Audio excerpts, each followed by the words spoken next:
आइए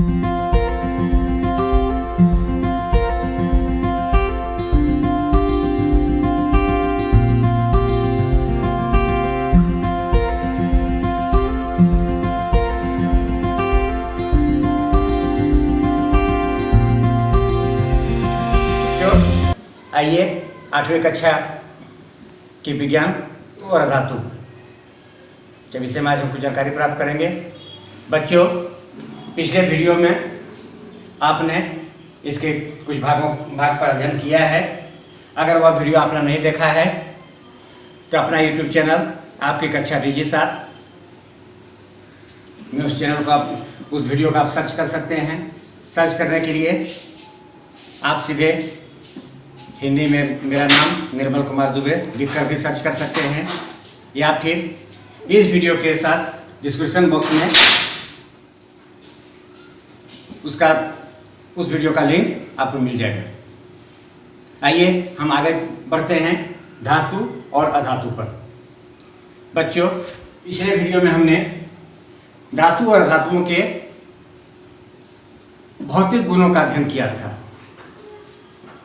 भौतिक गुणों के अध्ययन के दरमियान हमने देखे थे दिखावट, अपीयरेंस, भौतिक अवस्था, फिजिकल स्टेट, चमक, लश्चर, आघात वर्धनीयता, मेलिबिलिटी, तन्यता, डक्टिलिटी, ध्वन्यात्मकता, सोनोरस, ऊष्मा की चालकता, थर्मल कंडक्टिविटी, विद्युत की सुचालकता, इलेक्ट्रिकल कंडक्टिविटी, इतने बिंदुओं पर हमने अध्ययन किया था। हमने पाया था कि देखने में जहां अधिकांश धातु भूरे होते हैं तो अधातु का रंग इनसे हटकर होता है। जहां भौतिक अवस्था के मामले में अधिकांश धातु ठोस अवस्था में पाए जाते हैं, अधातु भिन्न भिन्न अवस्थाओं में पाए जाते हैं। हमने देखा था कि अधिकांश धातु ठोस अवस्था में पाए जाते हैं, परंतु पारा एक ऐसा धातु है जो तरल अवस्था में पाया जाता है। चमक, धातुओं में चमक होती है जबकि अधातुओं में चमक नहीं होती। आप लोहे को देखें, एल्युमिनियम को देखें, तांबे को देखें, सोना या चांदी, किसी भी धातु को आप देखते हैं उसमें चमक पाया जाता है। आघात वर्धनीयता, मेलिबिलिटी, हमने देखा था कि धातुओं पर जब चोट मारा जाता है तो वे पत्थर के रूप में धीरे धीरे फैलते हैं और इसी कारण लोहे की चादरें बनती हैं या चांदी या सोने के जेवर बनाए जाते हैं। बच्चों, आगे हम देखते हैं तन्यता। धातुओं को खींचकर उनसे तारें खींची जा सकती है, तारें बनाई जा सकती हैं। आप लोहे की तारें देखते हैं, तांबे की तार देखते हैं जो बिजली में इस्तेमाल होता है, या एल्युमिनियम की भी तार आप देखते हैं। यह धातुओं का गुण है। यह गुण अधातु में नहीं होता है। आघात वर्धनीयता भी धातुओं में, अधातुओं में नहीं होता है। उसके बाद अगला गुण है ध्वन्यात्मकता। धातुओं में जब चोट मारा जाता है तो टन की आवाज़ होती है। आपने अपने विद्यालय का घंटी का आवाज़ हमेशा सुना है। जबकि इस तरह की चोट जब धातुओं पर मारी जाती है तो उस तरह की आवाज़ नहीं होती है। अगर हम अपने टेबल पर चोट मारते हैं तो ठक की आवाज़ होती है, टन की आवाज़ नहीं होती है। उसके बाद है ऊष्मा की चालकता, थर्मल कंडक्टिविटी।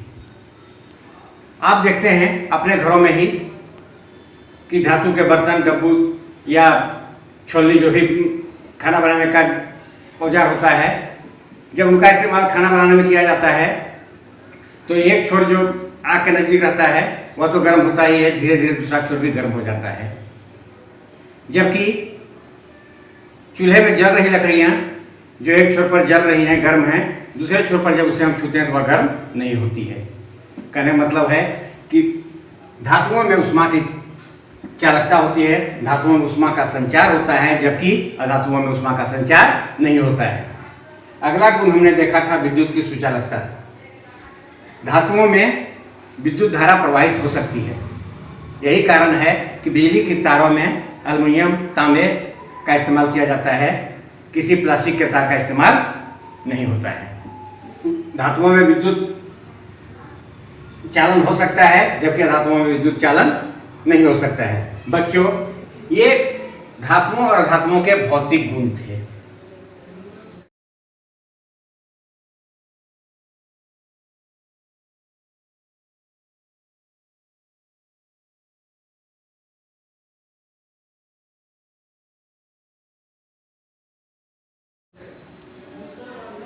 हम आगे बढ़ते हैं। धातुओं और अधातुओं के रासायनिक गुणों की ओर।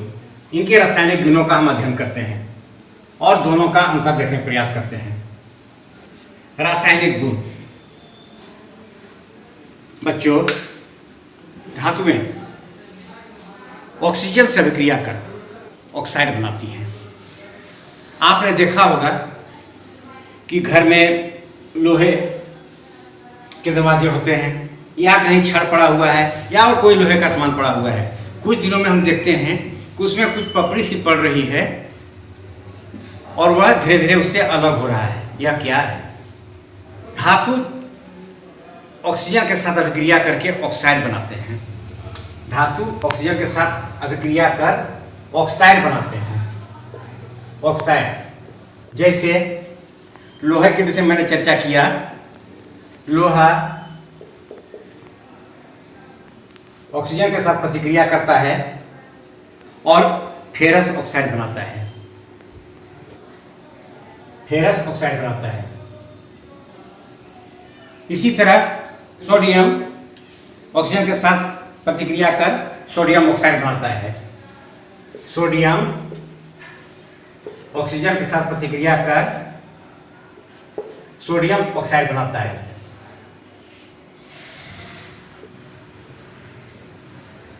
तो हमने देखा कि धातु ऑक्सीजन के साथ अभिक्रिया कर ऑक्साइड बनाते हैं और इन ऑक्साइडों का गुण क्षारीय होता है। इन ऑक्साइड का गुण जो होता है वह क्षारीय होता है। क्षार, भस्म। अगर हम मैग्नीशियम ऑक्साइड लेते हैं, उसका एक घोल तैयार करते हैं। इस पर एक प्रयोग हम आगे करेंगे। एक और हम देखते हैं इसमें मैग्नीशियम।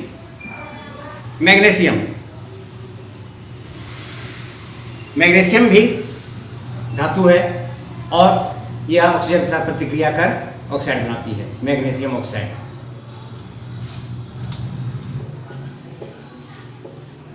जब मैग्नीशियम के फीते को हम जलाते हैं, आपके प्रयोगशाला में भी उपलब्ध है। मैग्नीशियम के फीते को हम जलाते हैं तो यह नीली रोशनी के साथ, तेज रोशनी के साथ जलती है और जलने के बाद सफेद राख छोड़ती है। इस राख को अगर हम किसी शीशे के परखनली में, किसी परखनली में ले लें, हल्का सा थोड़ा सा पानी देके इसका घोल बना लें और इसमें जब हम लाल लिटमस पत्र को डालते हैं तो यह नीला कर इसे नीला बना देता है। वह घोल क्या करता है? लाल लिटमस को नीला बना देता है। बच्चों, आपने पिछले पाठ में भी इस विषय में जाना है कि क्षार यानी भस्म लाल लिटमस को नीला करते हैं और अम्ल नीला लिटमस को लाल करते हैं।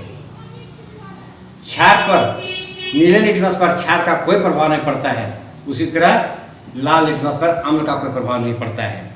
यहाँ पर जो मैग्नीशियम ऑक्साइड का घोल हमने तैयार किया, उसमें जब हम लाल लिटमस को डुबाते हैं वह नीला हो जाता है, जो बता रहा है कि वह घोल क्षारीय है, उसमें क्षार मिला हुआ है। यह तो हुआ ऑक्सीजन से अभिक्रिया। आगे हम बढ़ते हैं। जब धातु पानी के साथ अभिक्रिया करते हैं, धातु जब पानी के साथ अभिक्रिया करते हैं तो हाइड्रोक्साइड बनाते हैं। ऑक्सीजन के साथ प्रतिक्रिया करके ऑक्साइड बनाए, पानी के साथ अभिक्रिया करके हाइड्रोक्साइड बनाते हैं। जैसे हमने सोडियम के साथ किया था, यह क्या बनता है? सोडियम पानी के साथ अभिक्रिया कर रहा है। सोडियम जब जल के साथ अभिक्रिया करता है सोडियम हाइड्रोक्साइड बनाता है। इसका भी गुण क्षारीय होता है। और सोडियम हाइड्रोक्साइड, जिसे व्हाइट कास्टिक के नाम से भी जाना जाता है, कास्टिक सोडा भी बोला जाता है, और इसका इस्तेमाल साबुन बनाने में किया जाता है। इस तरह से प्रत्येक धातु जल के साथ अभिक्रिया करते हैं। कुछ की गति मध्यम होती है, कुछ की गति तेज होती है। कैल्शियम और पोटेशियम ऐसे धातु हैं जो जल के साथ बहुत तेजी से प्रतिक्रिया करते हैं, इसलिए इन्हें किरासन में डुबा कर रखा जाता है ताकि ये हवा की नमी से भी अभिक्रिया नहीं कर बैठे। आगे है अम्ल के साथ अभिक्रिया। अम्ल के साथ अभिक्रिया के क्रम में आपको ध्यान में रखना है कि हम तनु अम्ल का इस्तेमाल करेंगे, सांद्र अम्ल का इस्तेमाल नहीं करेंगे। सांद्र और तनु या क्या है? सांद्र अम्ल का मतलब होता है 100% शुद्ध, और तनु का मतलब होता है उसमें जल की मात्रा अधिक होती है और अम्ल की मात्रा कम होती है। तो धातु तनु अम्ल के साथ अभिक्रिया कर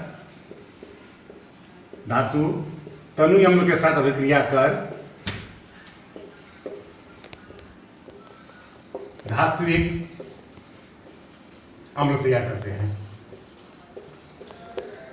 धात्विक अम्ल बनाते हैं। जैसे जब हम सोडियम को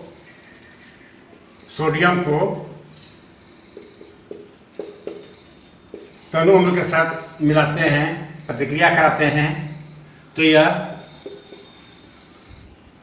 सोडियम क्लोराइड बनता है, साधारण नमक जो हम खाना में इस्तेमाल करते हैं। और हाइड्रोजन गैस अलग होती है।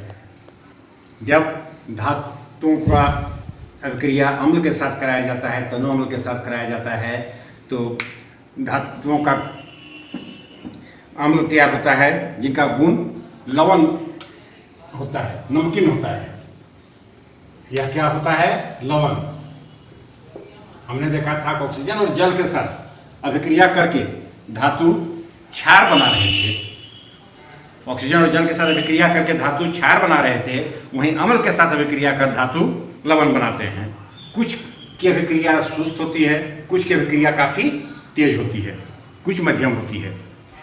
अभी हमने जैसे सोडियम के साथ दिखाया या मैग्नीशियम के साथ यह अभिक्रिया तेज होती है, परंतु सोना, चांदी, तांबा अपवाद में है। सोना, चांदी, तांबा इत्यादि के साथ अम्ल, तनु अम्ल के साथ भी ये धातु अभिक्रिया नहीं करते।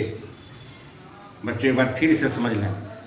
सोना, चांदी, तांबा ऐसे धातु हैं जो तनु अम्ल के साथ भी या अम्ल के साथ अभिक्रिया नहीं करते हैं। बच्चों यहाँ मैं बताना चाहूँगा, पिछले वीडियो में भी मैंने कहा था, अधिकांश जेवर गहने जो औरतें इस्तेमाल करती हैं चांदी या सोने के बनती हैं। क्यों?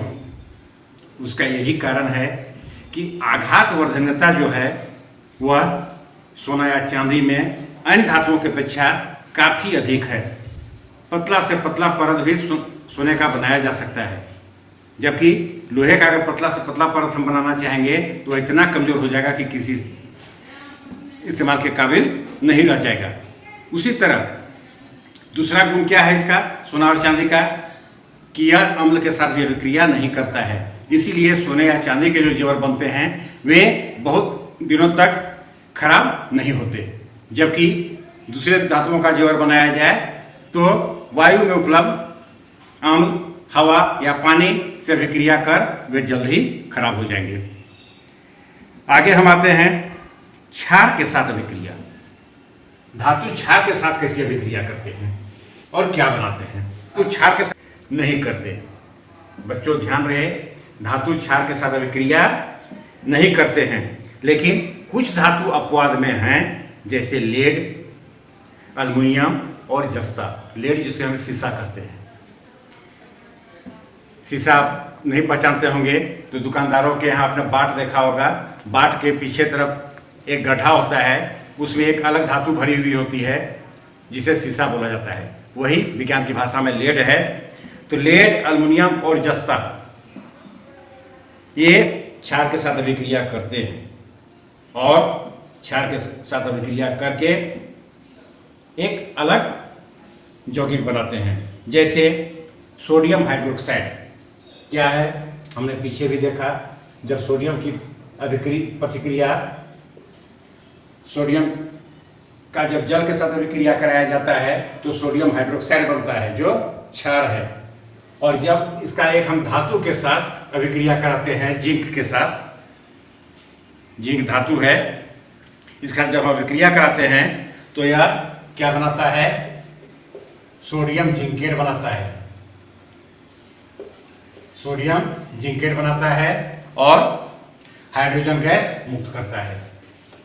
यह अपवाद है, यह एक अपवाद है।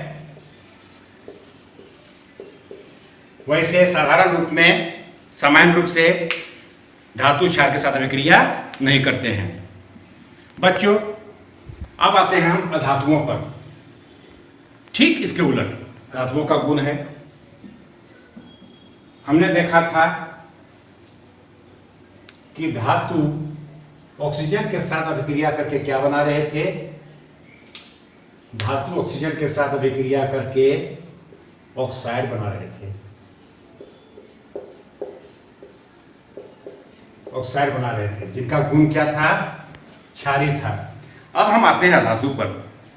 अधातु भी ऑक्सीजन से प्रतिक्रिया करके ऑक्साइड बनाते हैं, परंतु इनका गुण, अधातु भी ऑक्सीजन के साथ प्रतिक्रिया करके ऑक्साइड बनाते हैं, परंतु इनका गुण क्षारीय नहीं होता है, अम्लीय होता है।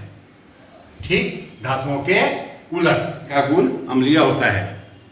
अपवाद है कि धातु सामान्य, इसमें क्या है कि अधातु कमरे के सामान्य तापमान में, सामान्य तापमान का मतलब क्या हुआ कि अलग से उसे हमने ताप नहीं दिया, सामान्य तापमान में अधातु ऑक्सीजन के साथ अभिक्रिया नहीं करते हैं, जबकि धातु सामान्य तापमान में भी ऑक्सीजन के साथ अभिक्रिया करते हैं, परंतु अधातु सामान्य तापमान में ऑक्सीजन के साथ अभिक्रिया नहीं करते। यहाँ एक अपवाद है।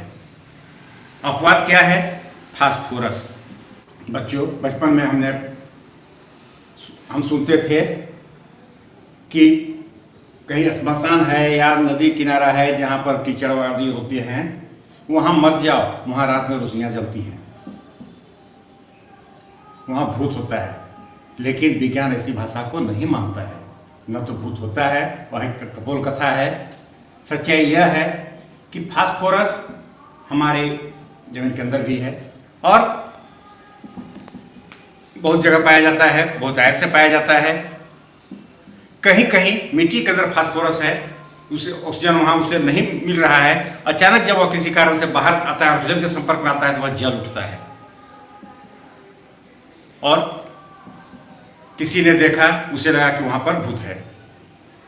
तो हमने कहा कि अधातु कमरे के सामान्य तापमान में से अभिक्रिया नहीं करते, ऑक्साइड नहीं बनाते, लेकिन फास्फोरस एक ऐसा अधातु है जो कमरे के सामान्य तापमान में भी ऑक्सीजन के साथ अभिक्रिया करता है और जल उठता है।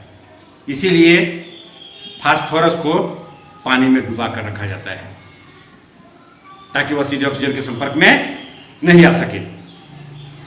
कुछ अधातु जो हैं, हमने कहा कि अधातु सामान्य तापमान में अभिक्रिया ऑक्सीजन से नहीं करते, लेकिन गर्म करने पर वे ऑक्सीजन से अभिक्रिया करते हैं। जैसे हम एक चम्मच में, उद्दहन चम्मच बोलते हैं हम लोग विज्ञान की भाषा में, जिस पर हम प्रयोगशाला में किसी वस्तु को गर्म करते हैं, एक उद्दहन चम्मच में हम अगर सल्फर को लेते हैं गर्म और उसे गर्म करते हैं, गर्म करेंगे, वायुमंडल में ऑक्सीजन भी मौजूद है, सल्फर गर्म हो रहा है, ऑक्सीजन के साथ यह अभिक्रिया करेगा और सल्फर डाइऑक्साइड बनाएगा, सल्फर डाइऑक्साइड। बच्चों, यह आपने देखा कि अधातु किस तरह ऑक्सीजन से अभिक्रिया करते हैं। अब जल से अभिक्रिया, जिस तरह धातु जल से अभिक्रिया करते हैं, उसी तरह धातु भी जल के साथ अभिक्रिया करते हैं। अब यहाँ पर हमने सल्फर को गर्म किया, सोडियम हाइड्रोक्साइड बना। क्या करेंगे, सोडियम को जब हमने जलाया वह एक राख के रूप में आएगा। एक कांच की परखनली या बीकर में उसे हम डालेंगे, ढक्कन बंद कर देंगे। सल्फर जो जल रहा है, सोडियम हाइड्रोक्साइड का जो गैस बन रहा है उसमें भर जाएगा। अब उसमें हमें क्या करना है, नीला लिटमस डालना है। नीला लिटमस हम डालेंगे, देखेंगे नीला लिटमस लाल हो गया। बच्चों एक बार फिर याद करें, जब अम्ल में नीले लिटमस को डाला जाता है तो वह लाल हो जाता है। इसका मतलब क्या हुआ कि सल्फर ऑक्साइड जो बना वह अम्लीय है, उसका गुण क्या है, अम्लीय है। यानी अधातु जब ऑक्सीजन के साथ अभिक्रिया करते हैं और ऑक्साइड बनता है तो उसका गुण अम्लीय होता है। इसके बाद जल के साथ अभिक्रिया, जल के साथ अधातु उदासीन होते हैं, जल के साथ ये कोई अभिक्रिया नहीं करते। यहाँ एक अपवाद है क्लोरीन, जल के साथ अभिक्रिया में एक अपवाद है क्लोरीन। क्लोरीन जल के साथ भी प्रतिक्रिया करता है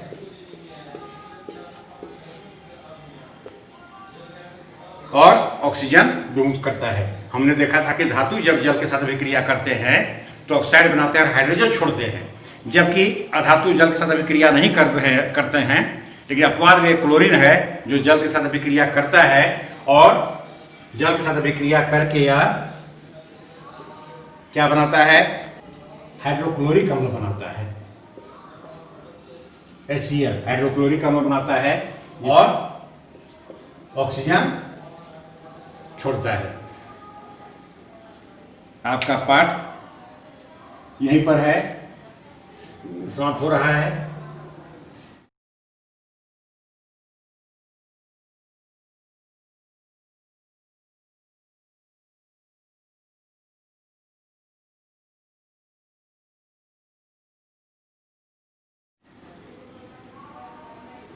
हम आगे इस वीडियो के साथ आपको धातु और अधातुओं के तुलना के संबंध में चार्ट दिया जा रहा है।